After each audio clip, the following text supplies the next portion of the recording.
Menstrual hygiene is much more than hygiene as a word. It is important for a woman's body and even more important for her health. Being able to talk about menstruation without any shame and restraint is very important for the mental health of the person and the development of the person and society in general. When it comes to our periods, it sometimes feels like we are just supposed to know everything, like the menarche fairy is supposed to tap us on our head when we get our first period, instantly giving us a wealth of insider knowledge.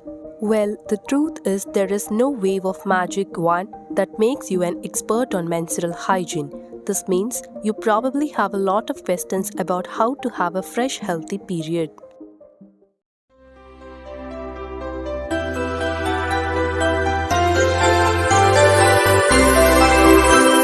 Womanly. Learning the basics of menstrual hygiene is important. It helps ensure that you are fully informed about the right way to stay healthy and avoid infection during menstruation. Menstruation is a time of heightened risk of certain infections, including some sexually transmitted infections. This increased risk of infection occurs because the mucus that usually blocks your cervix open during menstruation to allow blood to pass out of the body. This makes it possible for bacteria to travel up into your uterus and pelvic cavity. Changes in vaginal pH also make yeast infections more likely. It is essential that everyone understands the best practices for period hygiene. So much of our menstruation gets wrapped up in shame and misinformation. Knowing menstrual hygiene basics will help you not only feel fresh and confident during your period, but you will also be keeping yourself healthy. Wash regularly. Bathe or shower at least once a day to keep your body clean and avoid odor. We know that we need to wash our hands after going to the bathroom and changing menstrual protection or cleaning our vulva and vagina, but before is important too.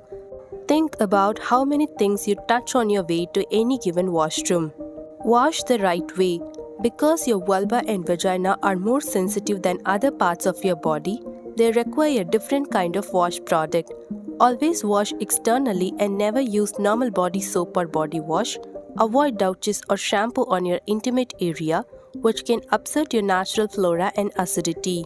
Opt for a wash specifically formulated for intimate use or just use your hand in warm water. Wipe from front to back. You probably don't think a lot about using toilet paper, but there is a right way and a wrong way. When you wipe from back to front, you risk exposing your vagina to harmful anal bacteria that can cause infections such as urinary tract infections and yeast infections. Always wipe from front to back and try to keep your vaginal and anal wiping separate. Consider your wardrobe.